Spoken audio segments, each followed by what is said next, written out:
वालसावंगीत dry डेच्या दिवशीच देशी दारूवर धाड. 1098 बाटल्या जप्त, तिघांवर स्वतंत्र गुन्हे दाखल.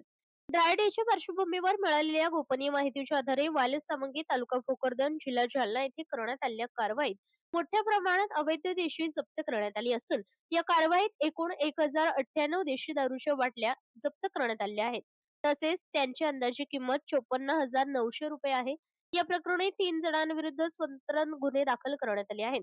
या कारवाई दरम्यान दिगंबर नारायण सुरडकर वय वर्ष 98 राहणार वालसावंगी यांच्याकडून सखू संत्रा देशी 360 बाटल्या जप्त करण्यात आल्या.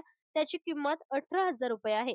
तुकाराम वाघ वय वर्ष 40 राहणार वालसावंगी यांच्याकडून 330 बाटल्या जप्त करण्यात आल्या असून त्यांची किंमत 16,500 रुपये आहे. तर रमेश वाघ वय वर्ष 38 राहणार वालसावंगी यांच्याकडून 408 बाटल्या जप्त करण्यात आल्या असून त्यांची किंमत 20,400 रुपये आहे.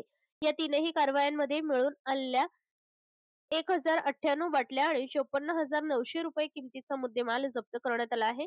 संबंधित आरोपीविरुद्ध कायद्यानुसार 3 स्वतंत्र गुन्हे दाखल करण्यात आले असून पुढील तपास सुरू आहे. ड्राय डेच्या दिवशी कारवाई झाल्याने परिसरात चर्चेला उधाण आले असून अशा बेकायदेशीर धंद्यांवर सातत्याने कठोर कारवाई करण्याची मागणी नागरिकांकडून होत आहे.